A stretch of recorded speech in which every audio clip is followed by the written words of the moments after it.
बुद्धि, सकारात्मक सोच, प्रफुल्लित मन, विस्तार के साथ साहित्य, संगीत, कला व संक्षेप में अंधकार से प्रकाश, मूर्ता से विद्वता की तरफ बढ़ने को प्रेरित करने वाली अधिष्ठात्री मां सरस्वती के इस मंत्र के साथ कार्यक्रम सिनेमाघर में आप सबका स्वागत, अभिनंदन।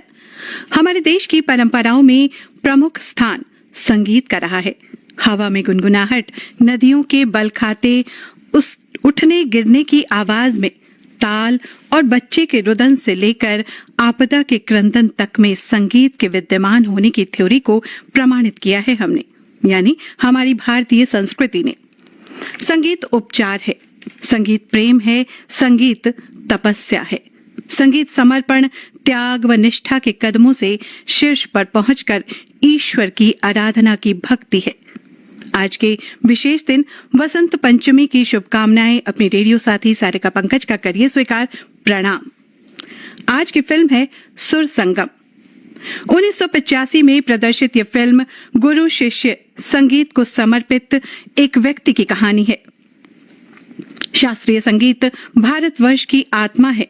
जब मनोरंजन उपचार के लिए इसका प्रयोग होता था तब से ही, या जाने कब से सा तक की यात्रा आरंभ हुई, मगर इसकी जड़ें आज भी जुड़ी हैं उसी तान, उन्हीं सुर से वर्तमान में भी स्पंदन, अलौकिकता व अविश्वसनीयता की हर पादान को छूते हैं हमारे संगीत के मापदंड।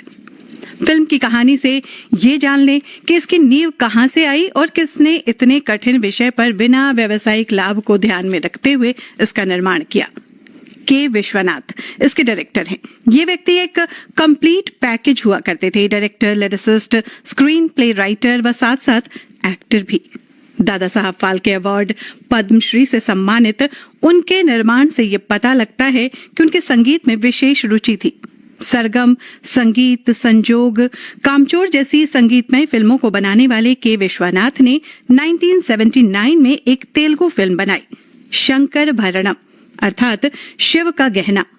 शिव को नृत्य का आराध्य भी कहते हैं, जिसको हम नटराज के नाम से जानते हैं। भारतीय शास्त्रीय संगीत से सजी ये फिल्म दक्षिण भारतीय में अधिकांश बोली जाने वाली भाषाओं में डब की गई और फिर 1985 में इसका हिंदी में रीमेक हुआ। लक्ष्मीकांत प्यारेलाल को इसके संगीत को कंपोज करने की जिम्मेदारी दी गई। वसंत देव ने इस फिल्म का सुर संगम के गीतों को शब्द दिए। पंडित राजन मिश्रा व पंडित साजन मिश्रा द्वारा प्रमुख सभी गीतों में स्वर दिया गया। साथ ही स्वर कोकिला लता जी, अनुराधा पौडवाल, एस जानकी, सुरों के ज्ञानी सुरेश वाडेकर व कविता कृष्णमूर्ति की आवाजों को भी फिल्म में फिल्माए गए 11 गीतों में आप सुन सकेंगे। पूरी तन्मयता व लगन से बनाई गई फिल्म को प्रोड्यूस किया था विजय माधवी चित्र ने। 2 घंटे 23 मिनट की अवधि थी सुर संगम की। फिल्म के आरंभ से ही आपको इसका आभास हो जाएगा। पीएल रॉय द्वारा कैमरे के एंगल को संभाला गया। बहुमुखी प्रतिभा के धनी इस फिल्म के डायरेक्टर के विश्वनाथ द्वारा 53 फिल्मों को डायरेक्शन मिला और ये बेहद महत्वपूर्ण बात रही कि वह सारी फिल्में आर्ट, एथिस्टिक और मेलोड्रामेटिक थी। ये फिल्म संगीत, उसकी साधना, उसके लिए एक संगीतज्ञ का तपस्या व निष्ठा की तो कहानी है ही, मगर उस निष्ठा, उस त्याग के प्रति अपना जीवन, अपना सर्वस्व तज देने वाली उस स्त्री की भी है, जिसने बिना खुद के नाम और सम्मान की परवाह किए समर्पण की उदाहरण बन गई। प्रेम का ऐसा रूप जिसके प्रति ईश्वर की संवेदना भी प्रकट करे।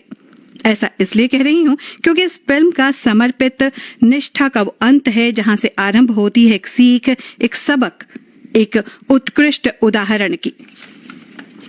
फिल्म की कहानी आरंभ करने से पहले पात्रों का परिचय कर लें, फिर जानेंगे सुर की तान और उसके संगम को। फिल्म की कहानी जिस पात्र पर केंद्रित है वो है पंडित शिवशंकर शास्त्री। आपका किरदार पर्दे पर सजीव किया गिरीश कर्नाड ने। तुलसी की भूमिका जया प्रदा ने निभाई है। शारदा पंडित शिव शास्त्री की छोटी सी बेटियां हैं। तबस्सुम का रोल रत्नाबाई का है इस फिल्म में, जो तुलसी की मां बनी है पर्दे पर। सचिन द्वारा पंडित शिवशंकर शास्त्री की बेटी शारदा के होने वाले पति का रोल निभाया है, कन्नू उर्फ कामेश्वर के नाम से।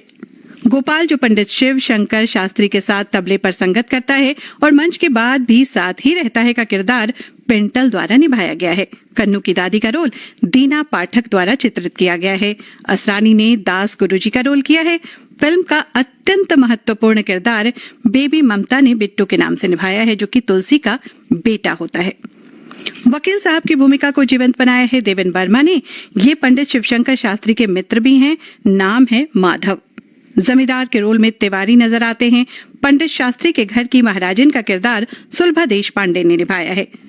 शारदा जब बड़ी होती है तो उसका किरदार साधना सिंह ने निभाया है, पंडित शास्त्री के पुत्री के रूप में। फिल्म के आरंभ में ही एक आवाज आती है और पर्दे पर मां सरस्वती की सफेद प्रतिमा दोनों ओर दीपक प्रज्वलित है। मुरली की धुन और फिर संबोधन। रसिक जनों नमस्कार। कहा गया है मधुर स्वर को सुनकर शिशु खिल उठता है, पशु मुक्त हो जाता है, सांप तक झूमने लगता है। अमृत की ऐसी ही मधुर धारा है हमारा शास्त्रीय संगीत। संगीत की ऐसी छलछलाती मधुरता और तीनों ताप भरती शीतलता आप तक पहुंचाने की कल्पना से हमने ये छोटी सी कोशिश की है। इसकी सफलता का हमें आशीर्वाद दीजिए। धन्यवाद।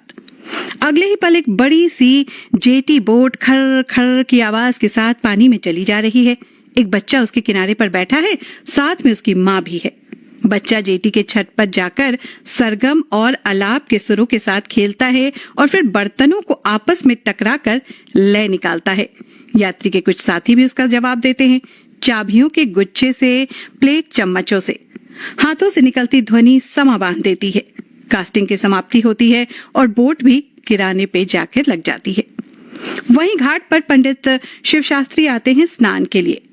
बालक की माँ उन्हें छिपकर प्रणाम करती है, मगर जब पंडित शिव शास्त्री अपनी धोती फैलाते हैं, उसकी जीर्ण शीर्ण हालत देखकर, उसकी फटी दशा से, पंडित जी की आर्थिक दुर्दशा को देखकर वो दुखी होती है। वहां से कहानी फ्लैशबैक में चली जाती है। मंच का दृश्य है जहां पर पंडित शिवशंकर शास्त्री के परिचय के बाद उनका गायन आरंभ होता है।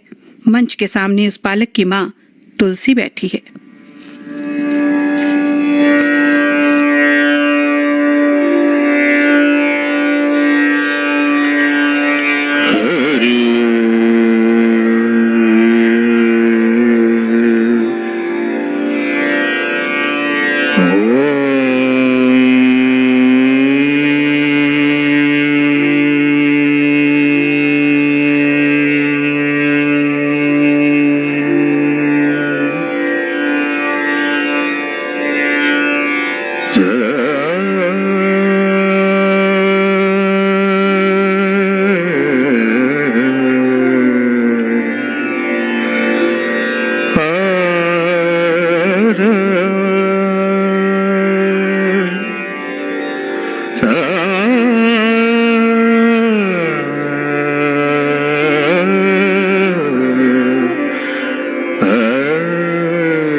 सुर के पंछी आए सुर के पंछी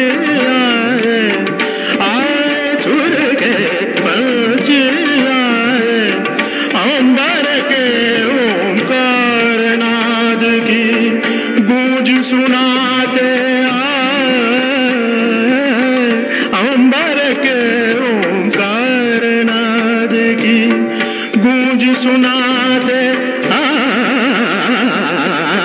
आए सुर के पंछी आए आए सुर के गलधानी धम गधानी धनी सा गम धनी सा आए सुर के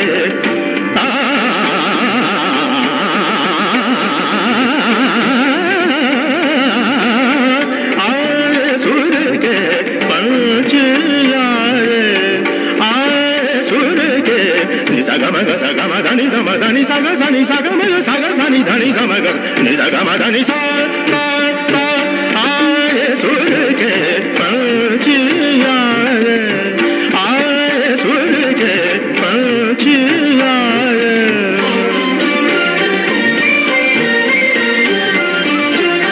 किरणों की अवरोह से धरती पर उतरा,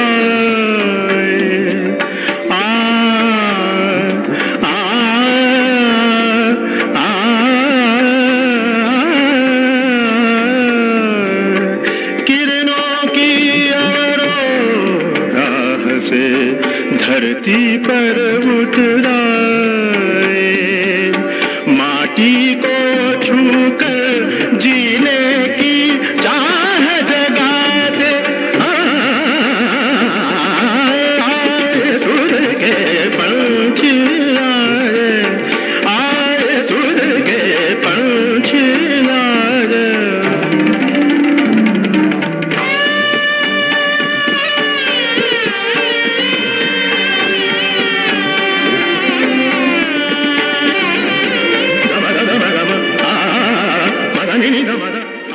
तुलसी इस गायन के दौरान खुद का नृत्य कल्पना करती है, जैसे पंडित जी के गीत के साथ खुद को जोड़ रही हो।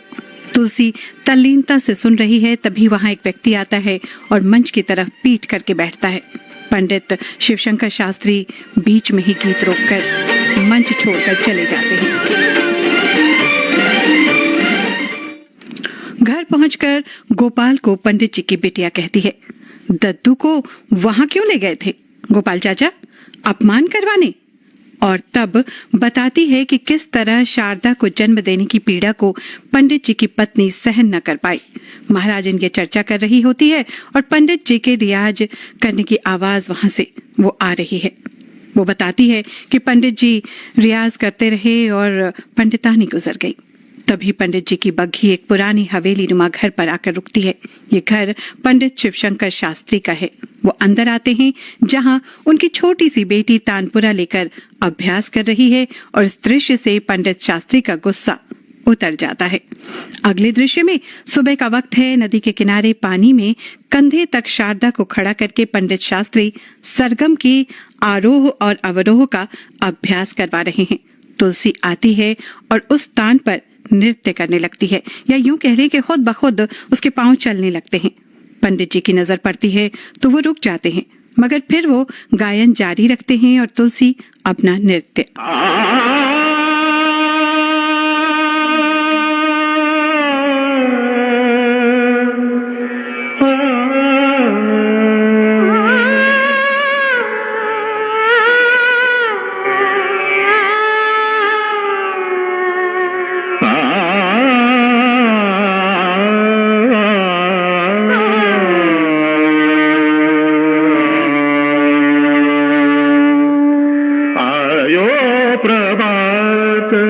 सब मिल गाओ, आयो प्रभात, सब मिल गाओ, बजाओ नाचो हरि को रिझाओ, आयो प्रभात, सब मिल गाओ, आयो प्रभात,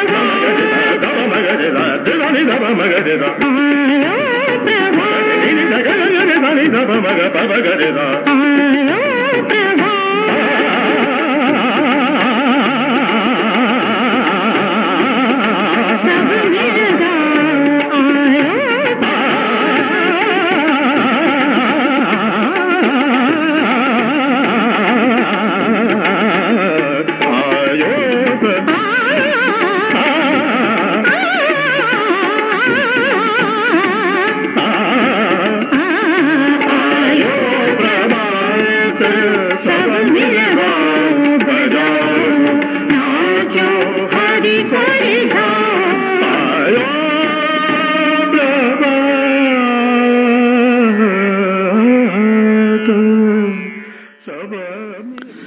तुलसी रत्नाबाई एक जिस्म फरोश मां के चंगुल में है, जहां रत्नाबाई जमींदार से उसका सौदा करती है।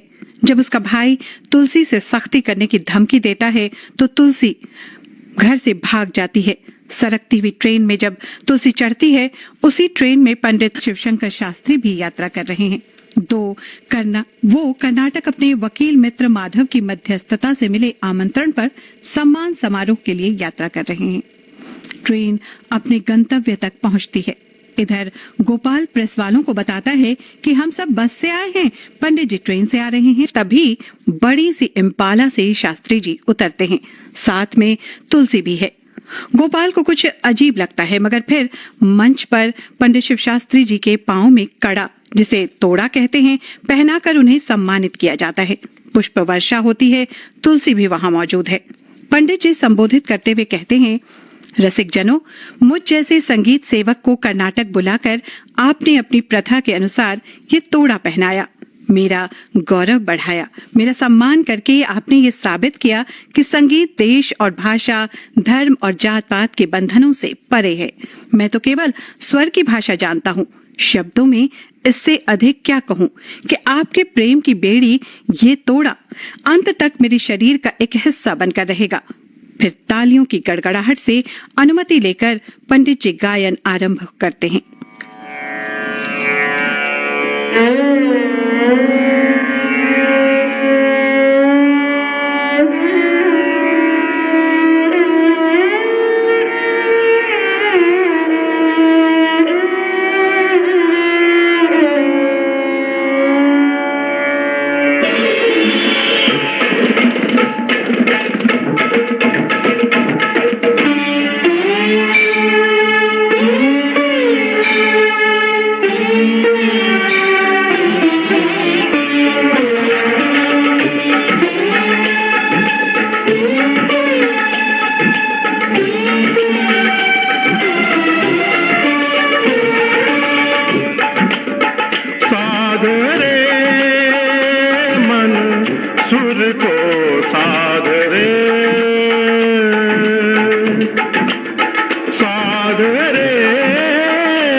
मेघ से मल्हार ले तू, गंध से गंधार ले तू, गंध से गंधार ले तू, घोर पंचम को खिलाता तू बहानो राग रे साध रे मन सुर को साध रे मन सुर को साध रे।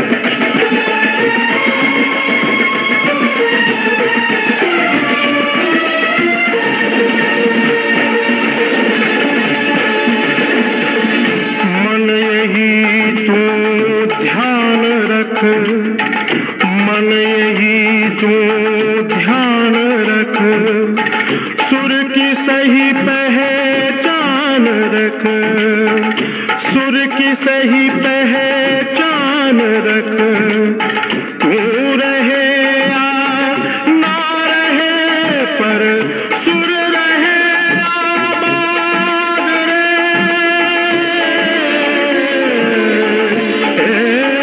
साध रे मन सुर को साध रे साध रे। इधर मंच पर पंडित जी की प्रस्तुति के दौरान ही तुलसी को ढूंढती हुई रत्नाबाई अपने शोहदे के साथ वहां आ पहुंचती है और तुलसी को वहां से जबरदस्ती ले जाती है। इसके बाद क्या होता है ये जानने के लिए थोड़ा सा इंतजार करिए।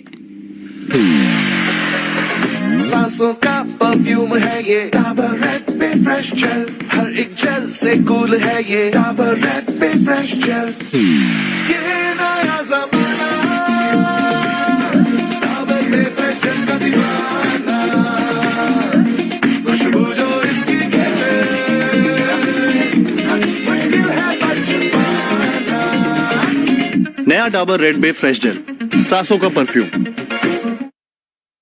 देश भर के शानदार ट्राइबल आर्ट, क्राफ्ट और क्विजीन को दिल्ली में लेकर आया है आदि महोत्सव। 10 से 18 फरवरी सुबह 11 से शाम 8 बजे तक आदिवासी गौरव और कल्याण के लिए समर्पित प्रधानमंत्री श्री नरेंद्र मोदी जी के मार्गदर्शन में ट्राइफेड और जनजातीय कार्य मंत्रालय भारत सरकार द्वारा आयोजित इस आदि महोत्सव में होगा आदिवासी कलाकारों के हस्तशिल्प का एग्जीबिशन, विभिन्न प्रकार के श्री अन्न, मिलेट्स और अन्य फॉरेस्ट प्रोडक्ट्स, आदिवासी भाइयों और बहनों द्वारा प्रस्तुत सांस्कृतिक कार्यक्रम। आइए Aadi Mahotsav, Major Dhyanchand National Stadium, India Gate, प्रवेश निःशुल्क। उधर पंडित शिवशंकर शास्त्री के मित्र माधव की पत्नी अपने पति से कहती है कि सुना तुमने, पंडित जी उस नाचने वाली तुलसी के साथ न जाने कहां कहां की सैर करके आए हैं। माधव ऊब कर कहता है कि तो क्या हुआ, मगर पत्नी चुप नहीं रहती, कहती है मुझसे तो सुना भी नहीं जाता। माधव कहता है तो मत सुनो, मुझे मेरा काम करने दो, बिना सबूत कोई बात मत करो। अबला अकेली महिला को सहारा दिया है, दोनों संगीत के पुजारी हैं और तुलसी पंडित जी को अपना गुरु मानती है। इसमें क्या हुआ, कल को कोई महिला क्लाइंट आएगी मेरे पास, यहाँ 7 कमरे में बैठेगी, तो क्या तुम उसके साथ मेरा चक्कर चल रहा है ऐसा बोलोगी? देख, अगर ये खानदान वाली बात भूल जाए न तो तुलसी तेरे आंगन की तुलसी जितनी ही पवित्र है, बहुत नेक औरत है वो। अगले दृश्य में तुलसी पंडित शिवशंकर शास्त्री की तस्वीर रखकर आराध्य की तरह उनके सानिध्य में रियाज कर रही होती है। तभी वहां जमींदार आता है और तुलसी को आबरू, सम्मान, लाज को अपने कलुषित सोच और इरादे से रौंद डालता है। मगर इसके पश्चात जब वो पंडित जी की तस्वीर को लात मारकर उन्हें बर्बाद करने की बात कहता है तो तुलसी जमींदार पर हमला कर देती है। खून से सने हाथों से पंडित जी के घर पहुंचती है और उनके चरणों में समर्पण करती है। पंडित शिवशंकर शास्त्री अपने मित्र माधव से उसे जेल से छुड़ाने के लिए पैरवी करने को कहते हैं, साथ ही इसमें व्यय होने वाले धन की चिंता माधव न करे ऐसी भी ताकीद करते हैं। माधव कहता है कि केस में तो कोई दम है ही नहीं, तुलसी की मां रत्ना पर ही कार्रवाई होगी, मगर इस तरह आपका तुलसी की जिम्मेदारी लेना ठीक नहीं है। दुनिया बड़ी नैरो माइंडेड है। एक पिता भी अपनी जवान लड़की के साथ रिक्शा से निकले तो भी लोग उसे शक की निगाह से देखते हैं। पंडित शास्त्री पानी का ग्लास खत्म करते हुए कहते हैं, माधव, मैं उससे डरता हूं इंसान का खाल उड़ने वाले शैतान से नहीं। मेरे लिए तुलसी क्या है ये मैं जानता हूं और मेरा भगवान भी जानता है। केस थोड़ा ध्यान से देख लो। अगले सीन में रत्नाबाई पुलिस की गिरफ्त में कोर्ट पहुंचती है, जहां रत्ना तुलसी को देखकर बेफर पड़ती है कि तेरे जन्म लेते ही तेरा गला घोट दिया होता तो आज ये दिन न देखना पड़ता। रत्ना को सजा हो जाती है, वो जेल चली जाती है। उसका भाई जब तुलसी को जबरदस्ती घर ले जाने आता है तब पंडित शास्त्री वहां आकर मौन खड़े होते हैं और उसकी गिरफ्त तुलसी से छूट जाती है। तुलसी चुपचाप पंडित जी के साथ उनकी बग्घी में बैठकर कोर्ट से घर की तरफ बढ़ती है। पूरा गांव आश्चर्य से ये नजारा देखता है। महाराजिन, जिसने वर्षों से पंडित जी के यहाँ सेवा की थी, उसे आपत्ति है कि तुलसी को घर क्यों ले आए। पंडित जी वो खूब बड़बड़ाती है, मगर पंडित जी टस से मस नहीं होते। तब वो घर छोड़कर जाने लगती है, मगर पंडित शास्त्री उसे रोकते नहीं और बेटी शारदा को कहते हैं कि पूजा घर की सफाई करो और भोग भी तैयार कर लो। छोटी सी शारदा बड़े से कलश लिए आंगन में धोती बांधे तुलसी माता को पानी देती है, मगर गगरी हाथ से छूटती है और शारदा गिर पड़ती है। फिर शारदा रो रो के पूरा घर सर पे उठा लेती है। पंडित शास्त्री तुलसी से कहते हैं, क्या तुम रसोई भोग बनाना नहीं जानती जो उस नन्ही सी बच्ची की मदद नहीं कर सकती? मगर अगले ही पल तुलसी का संकोच का कारण उसके छुआछूत को लक्ष्य करके कहते हैं, धर्म कर्म और रीत रिवाज आदमी को सही रास्ते ले जाने के लिए होते हैं। छुआछूत और जात पात के नाम पर आदमी को आदमी से अलग करने के लिए नहीं। तुलसी की आंखें बरस पड़ती हैं। अपना नाम पंडित जी के मुंह से सुनकर पूजा का भोग बनाने की आज्ञा पाकर कौन जाने पंडित शिवशंकर शास्त्री भोले शंकर के मंदिर में गायन के लिए जाते हैं, जहां तुलसी जब तानपुरा लेकर बैठती है तो उनके सभी साजिंदे मंच छोड़कर उठ जाते हैं। देखते ही देखते मंदिर खाली हो जाता है, मगर पंडित जी फिर भी खुद तानपुरा पर अकेले ही शिव को अपनी प्रस्तुति या यूं कह ले कि हृदय खोल कर दिखाते हैं।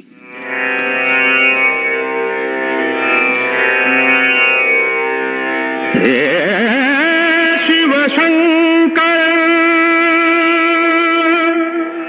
हे करुणाकर परमानंद महेश्वर। हे शिव शंकर हे करुणाकर, हे शिव शंकर हे करुणाकर परमानंद महेश्वर। मेरे भीतर तुम गाते हो, मेरे भीतर तुम गाते हो, सुन लो तुम अपना ये स्वर। हे शिव शंकर हे करुणाकर परमानंद महेश्वर।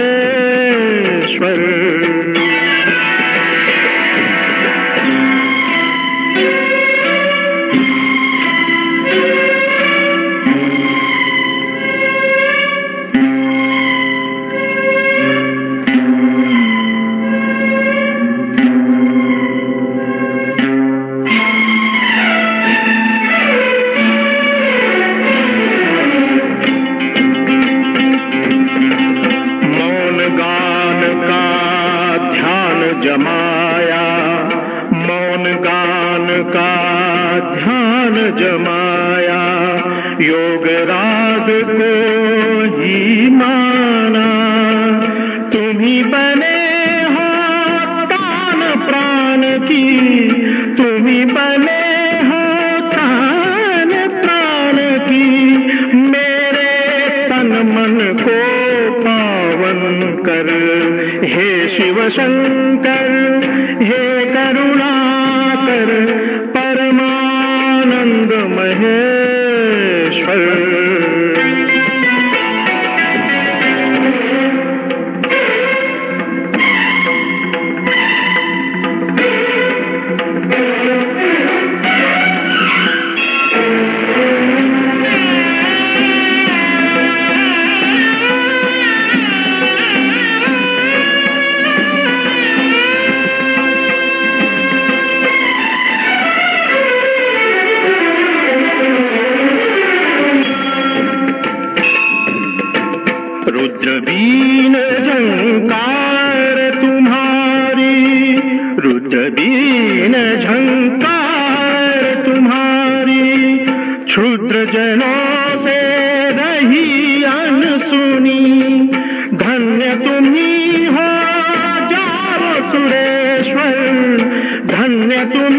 हो जाओ सुरेश्वर, अपने मुख से सुन अपना स्वर। हे शिव शंकर हे करुणाकर परमानंद महेश्वर।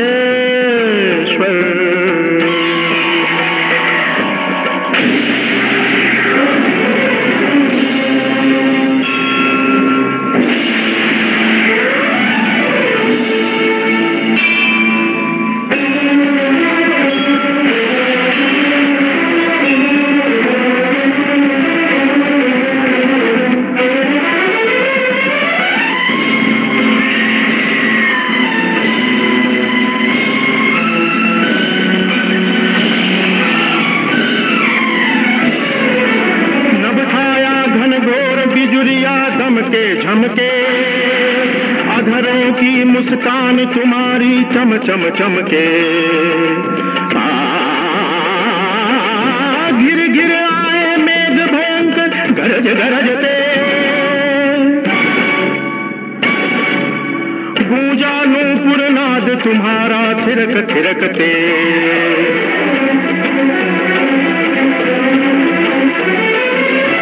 झुक गया माथा कि तुमने हाँ कहा जिस पल उमापति, शीश की गंगा धरा पर उतर आई छल छलाती। गगर रे गामा दानी रे गा रे गा, गीत की हर लहर पर तुम झूम कर नाचो नटेश्वर। आज इस आनंद वर्षा में नहावो तुम महेश्वर। आज इस आनंद वर्षा में नहावो तुम महेश्वर। शिव शंकर महेश्वर, शिव शंकर।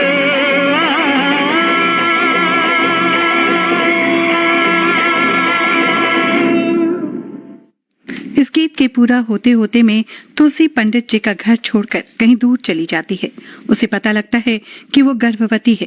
तुलसी का मन बहुत व्यथित है। मन ही मन कहती है, कोख में उस पापी का अंश लिए घूम रही हूँ। गुरुजी, कितना चाहा था कि पूरा जीवन आपके चरणों में गुजार दूं, मगर शायद मैंने वो चाहा था जो मेरे नसीब में नहीं था। क्या आप मेरे बच्चे को अपनी सेवा का अवसर देंगे? सांप में जहर भरा होता है, मगर जब शंकर भगवान उसे अपने गले में सजा लेते हैं तो वो भी पूजा की वस्तु हो जाता है। मेरे अंदर पलने वाला ये विष बीज भी शंकर के चरणों का स्पर्श पा जाए तो मेरे लिए यही काफी होगा। क्या आप मुझ पर इतनी कृपा नहीं करेंगे? वक्त बीतता है, भारतीय संगीत की मधुरता का स्थान पाश्चात्य संगीत की चीख पुकार लेने लगती है। तभी तुलसी की तंद्रा उसी घाट पर टूटती है जहां वो अपने बच्चे के साथ पंडित शास्त्री को देखती है। उसकी नजर पंडित शिवशंकर शास्त्री के भीगे पांव के निशान पर पड़ते हैं। वो उनका स्पर्श करके अपने माथे से लगाती है। इधर पंडित शास्त्री, जिन पर अब उम्र नजर आने लगी है, अपने पहले के विशाल कोठीनुमा घर के स्थान पर एक छोटे से घर में प्रवेश करते हैं, जहां पड़ोस में फूहड़ संगीत का कान फोड़ स्वर गूंज रहा होता है। शारदा, जो कि अब एक जवान युवती है, उनके पांव धोती है। पंडित शास्त्री पूर्व की भांति अपने तानपुरा पर अभ्यास करते हैं। इधर तुलसी अपने छोटे से बेटे को शास्त्री जी के पास भेजने के लिए तैयार कर रही होती है। वह उसे झूठी कहानी भी सिखा रही होती है कि मेरी माँ नहीं है, पिता नहीं है, मैं अनाथ हूँ गुरुजी, मुझे अपनी शरण में ले लीजिए, मैं मुफ्त की रोटी नहीं खाऊंगा, घर का सारा काम करूंगा। तुलसी अपने बेटे बिट्टू को लेकर जब पंडित शास्त्री के घर पहुंचकर हटती है, छिप जाती है, तभी वहां पाश्चात्य संगीत में अपभ्रंश की कान फोड़ू आवाज पर बिट्टू थिरकने लगता है और साथ ही साथ पंडित जी के घर का दरवाजा भी उसी लय में पीटना शुरू करता है। क्रोध में पंडित शास्त्री दरवाजा खोलते हैं और बिट्टू को उस धन पर नाचता देखकर एक थप्पड़ लगाते हैं। तुलसी निराश होकर अब बेटे को अलग ही रूप में सजाती है, माथे पे पगड़ी बांधती है, चंदन लगाती है, तैयार करके ये गीत सिखाकर भेजती है।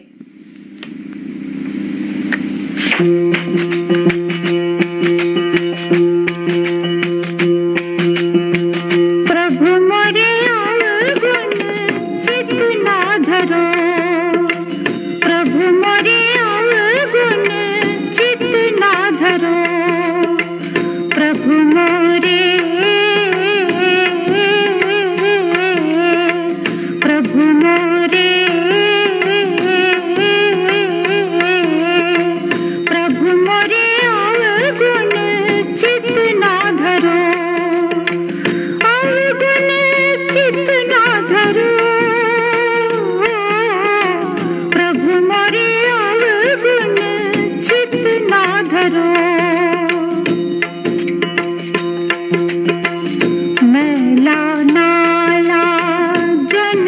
जन्म का मैं तो कीच भरा प्रभु मैला नाला जन्म जन्म का मैं तो कीच भरा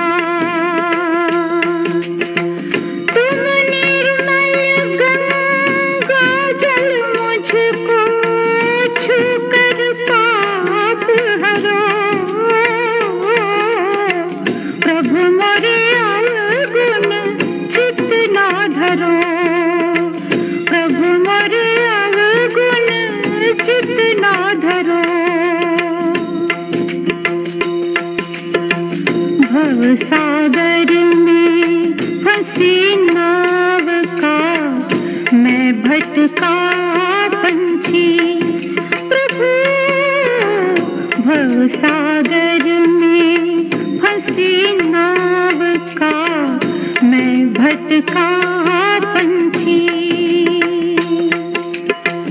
इस पंछी को चरण शरण दो अपना देर करो प्रभु मोरे अवगुण चित ना धरो प्रभु मोरे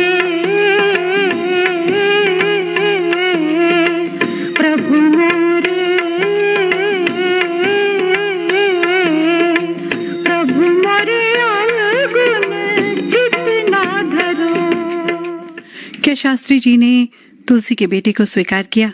जानते हैं इस छोटे से अंतराल के बाद। हमारे माननीय प्रधानमंत्री जी का कहना है फिटनेस के लिए एक्सरसाइज करना चाहिए। जैसे डेली टूथब्रश करते हैं ना, वैसे ही नो कॉम्प्रोमाइज एक्सरसाइज करनी चाहिए। उनके इन्हीं संदेशों से प्रेरित होकर एनसीपीसीआर मना रहा है परीक्षा पर्व, जिसमें बच्चे विशेषज्ञों से बातचीत कर परीक्षा के स्ट्रेस को कम कर सकते हैं। ये कार्यक्रम 8 फरवरी से 5 अप्रैल तक चलेगा। कार्यक्रम की विस्तृत जानकारी www.ncpcr.gov.in पर प्राप्त करें।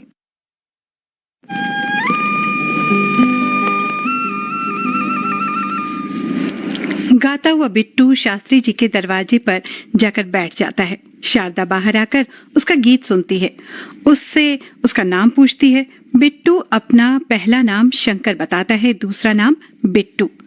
भवसागर का अर्थ जब शारदा बिट्टू से पूछती है तो वो नहीं बता पाता, और जब शारदा उसे भवसागर का अर्थ बताती है, भवसागर का मतलब मुसीबतें, तकलीफें, जैसे खर्चा, शादी, ब्याह, पढ़ाई लिखाई, बीमारी। बिट्टू बीच में टोकता हुआ कहता है, तब तो हम ठीक ही बता रहे थे, अपना दुख कह रहे थे। माँ बाप नहीं है मेरे, पहनने को अच्छा कपड़ा लत्ता नहीं है, उंगली पकड़कर स्कूल ले जाने वाली दीदी भी नहीं है। शारदा कहती है, ओहो। बिट्टू तपाक से कहता है, इतना ही नहीं, अगला भवसागर है कि दर दर भटकता हूँ, रहने को घर भी नहीं है।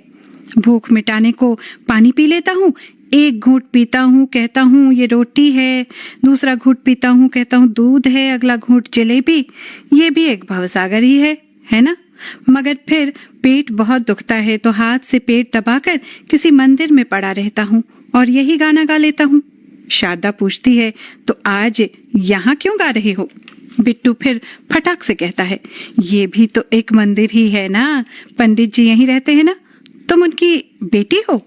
शारदा ज्यों ही हाँ कहती है, बिट्टू बड़े नाटकीय अंदाज में खड़े होते हुए कहता है, तभी तो तुम्हें नहीं पता कितने बड़े आदमी हैं तुम्हारे पिताजी, बहुत सारे लोगों के भगवान हैं तुम्हारे पिताजी। शारदा उसकी बातों पे मोहित हो जाती है, उसे खाना खिलाने घर के अंदर लेकर आती है। तब बिट्टू अपनी माँ तुलसी के सिखाए अनुसार शारदा के घर के काम करने, जैसे झाड़ू पोछा, बर्तन सफाई, कपड़े धोने की बात कहता है। मुझे ये सारे काम करने आते हैं। शारदा हंस पड़ती है। खाना लाने पर जब वो अंदर जाती है, बिट्टू घर की चौखट पर हाथ रखता है और फिर तुलसी की कही बात याद आती है कि चौखट पर हाथ रखेगा तो तानपुरा की झंकार सुनाई देगी। वही एहसास बिट्टू को भी होता है। फिर आगे तुलसी ने बताया था कि घर में पांव रखते ही राग रागनियां सुनाई देंगी, और बिट्टू पांव रखता जाता है और स्वर लहरी उसके कानों में बज उठती है, सा रे गा मा पा धा नी सा। तुलसी ने आगे बताया था वहां संगीत की देवी सरस्वती का निवास है। तभी पंडित शिवशंकर शास्त्री घर में प्रवेश करते हैं। वो शारदा को बुलाते हैं, पूछते हैं, ये बंदर यहाँ क्या कर रहा है? शारदा कहती है कि अनाथ है, सारे काम करेगा। तो मैंने कहा रह जा। तभी चौंक पड़ते हैं पंडित शास्त्री, क्योंकि बिट्टू उनके पांव धो रहा है। अगले दिन शारदा घाट पर पंडित जी के साथ बिट्टू को देखती है। बिट्टू किस तरह पंडित जी की सेवा कर रहा है, ये देखकर तुलसी विह्वल हो जाती है। अगला दृश्य है जहां एक जोड़ तोड़ वाले गुरुजी, दास गुरुजी, अपनी शिष्या को गीत सिखा रहे होते हैं। तभी वहां पंडित शास्त्री बिट्टू के साथ गुजरते हैं और दास बाबू को, अर्थात जोड़ तोड़ वाले गुरुजी को, शास्त्रीय संगीत को इस तरह अपमानित न करने की बात कहते हैं। कहते हैं, जानते हो, जब एक बच्चा अपनी माँ को एक शब्द में कहता है माँ, जानते हो, हर पुकार में उसके अलग अलग भाव होते हैं। भूख से अलग, ठोकर खा के गिर पड़े तो अलग। हमारी हर भावना की तह में एक नाद है, एक लय है, अपना एक स्वर है। तुम जो अभी गा रहे थे, उसकी बंदिश में, उस एक बंदिश में, एक एक शब्द में एक अलग तरह की नमी है, एक महान रस है, एक महान आत्मा की गहराइयों में। कभी समाधि की अवस्था में जो स्वर गंगा जल की तरह फूट कर बहे थे, वही है ये राग, वही है ये बंदिश। अपनी अधकचरी जानकारी के जोर पर, अपनी एक्सपेरिमेंट की सनक में अमृत के समान इस संगीत की धारा को गंदा मत करो। संगीत हमारी संस्कृति की देन है, जिसे इस सर माथे पर बैठाकर हम गर्व करते हैं। उस संगीत की सरस्वती को भ्रष्ट मत करो। पंडित जी वहां से जाने लगते हैं। तभी दास बाबू की वो शिष्या, जिसे वो उल्टी शिक्षा दे रहे थे, शास्त्री जी के पांव छूती है और दास जी को नमस्ते कहकर चली जाती है। घर पर बिट्टू पंडित जी से संगीत के रस के विषय में पूछता है। पंडित जी उसे कहते हैं कि उसे ऐसे नहीं समझा जा सकता, वो मन की एक अवस्था है, हम उसे सिर्फ महसूस कर सकते हैं। बिट्टू सही और गलत का सवाल करता है और पंडित जी उसकी बातों में आकर बिना यह एहसास के कि बिट्टू उनसे सीख रहा है, तानपुरा उठाते हैं और बिट्टू को सिखाते हैं। जाऊं तोरे चरण कमल परवारी, हे गोपाल गोविंद मुरारे, हे गोपाल गोविंद मुरारी, शरणागत हूँ द्वार तिहार, जाऊं तोरे चरण कमल परवारी। इसी दौरान दिखाते हैं कि बिट्टू अपनी माँ तुलसी से भी मिलने जाता रहता है, जैसे पंडित शिव शास्त्री और तुलसी के बीच एक बंधन का स्रोत बनकर। बेटे का गीत सुनकर तुलसी एक बार फिर नाच उठती है।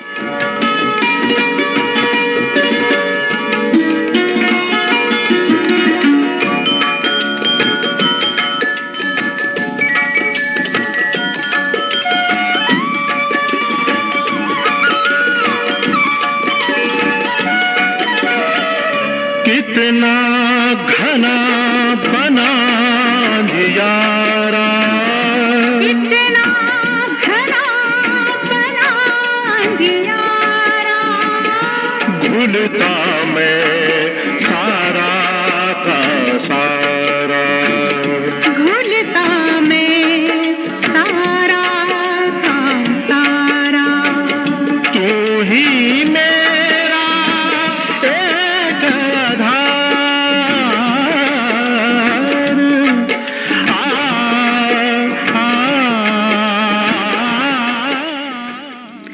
अगले ही दृश्य में माधव शारदा से कहीं चलने को कहता है और बिट्टू उनसे ठिठोली कर ही रहा होता है कि पंडित जी मित्र से पूछते हैं कि शारदा को कहाँ ले जा रहे हो माधव? कन्नू अपनी दादी के साथ मंदिर की सीढ़ियां चढ़ रहा होता है और तभी उसकी नजर शारदा पर पड़ती है, जो माधव और उसकी पत्नी के साथ उस मंदिर में दर्शन करने को आई है। दोनों एक दूसरे को देखते रह जाते हैं। मंदिर में दर्शन के लिए टिकट लेते हुए दोनों का आमना सामना एक बार फिर होता है।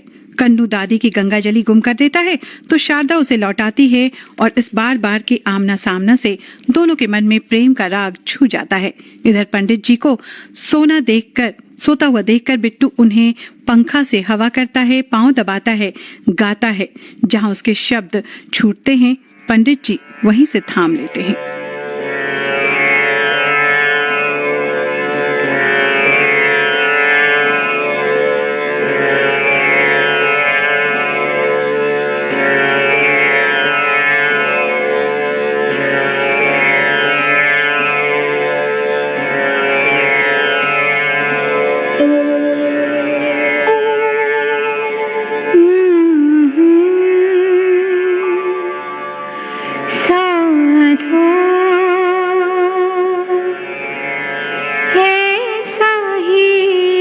गुरु भावे साधो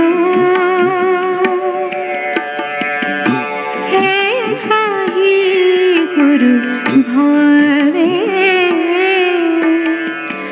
राग रंग का भर भर प्याला पीवे और पिलावे साधो ऐसा ही गुरु भावे साधो। बिट्टू वहीं पंडित जी के पांव के पास सो जाता है। तभी पड़ोस से वही कानफोड़ू संगीत फिर से बजता है। तेज स्वर के कारण पंडित जी की नींद खुल जाती है।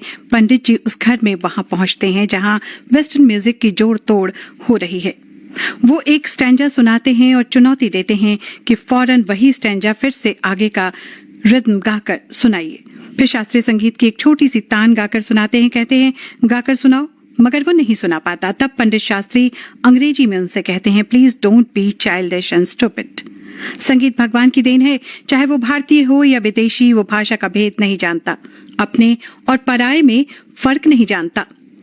अमृत की धारा है संगीत, जो न कभी टूटती है न कभी सूखती है। वो हर प्यासे की प्यास बुझाती है, हर हृदय में आनंद जगाती है।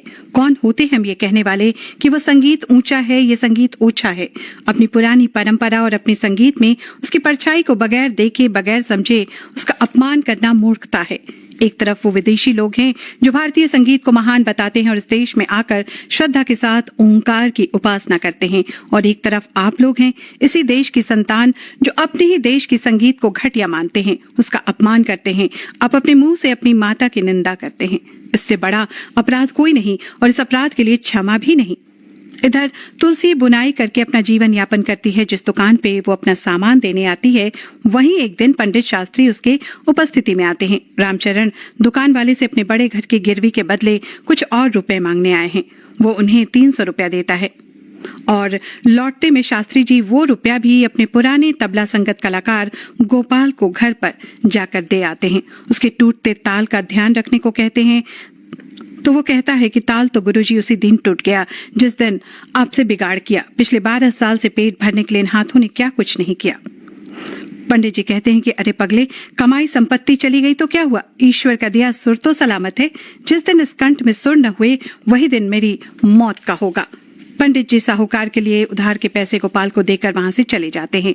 माधव के समझाने पर तुलसी वो धन रख लेती है जो उसकी माँ उसे देकर गई थी। मरने के पश्चात उसने एक चिट्ठी भी तुलसी के लिए लिखी थी, और उस धन से तुलसी क्या करती है आइए जानते हैं। अगले दृश्य में माधव पंडित जी के पास शारदा के लिए रिश्ता लेकर जाते हैं। वो रिश्ता कोई और नहीं बल्कि कन्नू का है, जो शारदा को पहले से ही पसंद कर चुका है। दोनों इस बात से अनभिज्ञ हैं। जब परिवार के सामने एक दूसरे को पसंद करते हैं, फिर शारदा से गाने की फरमाइश होती है।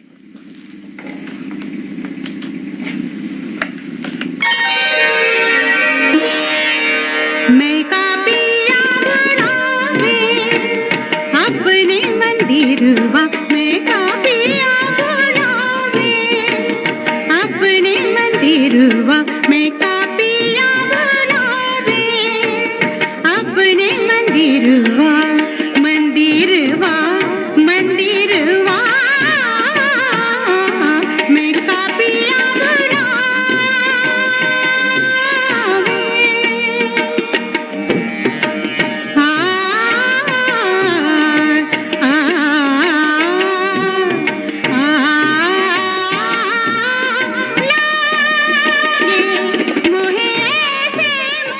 गलत सुर लगाने की वजह से पंडित शास्त्री शारदा को डांटते हैं। कन्नू माहौल को हल्का करने के लिए कुछ कहता है तो पंडित शास्त्री उसे भी डांट लगाते हैं और इस तरह ये रिश्ता वहीं खत्म हो जाता है। माधव पंडित जी से नाराज होकर कहता है कि जिस संगीत के लिए आप पागल हुए जाते हैं, उस संगीत ने आपको दिया क्या है बताइए। आपने अपनी नन्ही सी बेटी को कभी कोई खुशी दी है? और इस तरह पंडित जी अपनी हथेली पर दीप जलाकर आरती करते हैं ईश्वर के आगे। उनकी जली हथेली पर शारदा मरहम रखती है। इधर कन्नू की दादी उसे डांटती हैं कि इतना संगीत सिखाया मगर तू भी पंडित जी के आगे मेरी नाक कटवा के रख दिया। कन्नू पंडित जी को मनाने के उद्देश्य से बिट्टू को अपना गीत सुना रहा होता है और पंडित जी स्वयं वहां आ जाते हैं। फिर पंडित जी कन्नू का संगीत देखकर उससे प्रभावित होते हैं। पंडित शास्त्री का सारा कर्ज जो है वो तुलसी साहूकार के पास चुका देती है, मगर अपना नाम बताने से मना करती है। और तभी पंडित शास्त्री शारदा के विवाह के लिए पैसे लेने आते हैं साहूकार के पास। इधर शारदा के विवाह के कार्ड बांटे जाने की तैयारी होती है।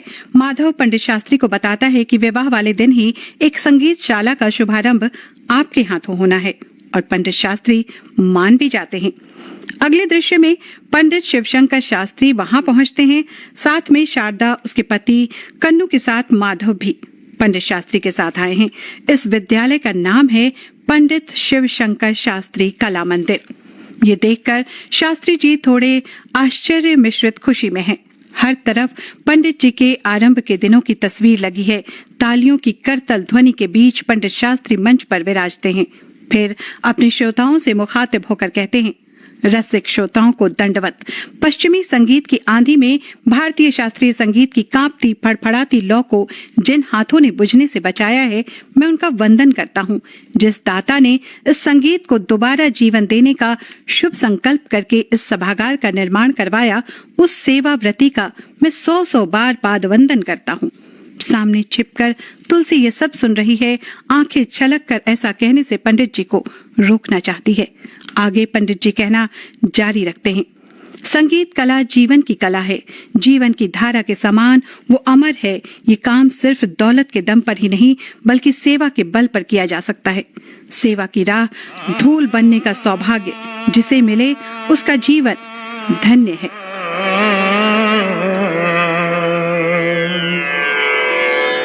धन्य भाग सेवा का अवसर पाया,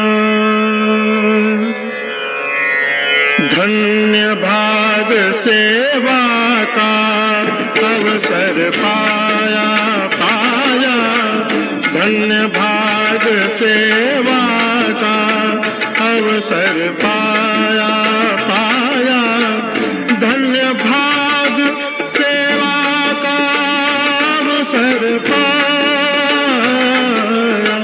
चरण कमल की धूल बना मैं, चरण कमल की धूल बना मैं, मोक्ष द्वार तक आया, धन्य भाग सेवा का अवसर पाया पाया, धन्य भाग सेवा का अवसर पाया।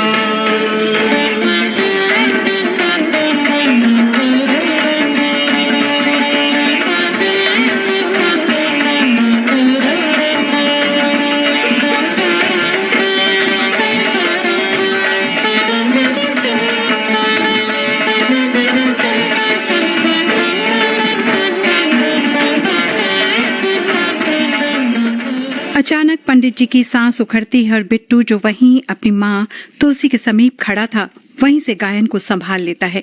गीत के समाप्त होने पर पंडित जी तुलसी को देख लेते हैं और समझ जाते हैं कि ये बालक कौन है। बिट्टू का माथा चूमते हैं और अपने पांव से कड़ा निकालकर उसे पहनाते हैं, आशीर्वाद देते हैं। तभी तुलसी भी वहीं आकर उनके चरणों में सर झुकाती है। पंडित शिवशंकर शास्त्री जी की सांसें वहीं उखड़ती हैं और उनकी मृत्यु हो जाती है। इधर तुलसी भी उनके चरणों में एक साथ दम तोड़ देती है। प्रेम कभी ऐसा भी हो सकता है जिसमें आसक्ति न हो, लोभ नहीं, लालसा नहीं, सिर्फ त्याग, बलिदान, समर्पण और भक्ति हो। आज की फिल्म सुर संगम कार्यक्रम सिनेमा घर में आपने सुना। अब अपनी रेडियो साथी सारिका पंकज को दीजिए अनुमति। सादर प्रणाम।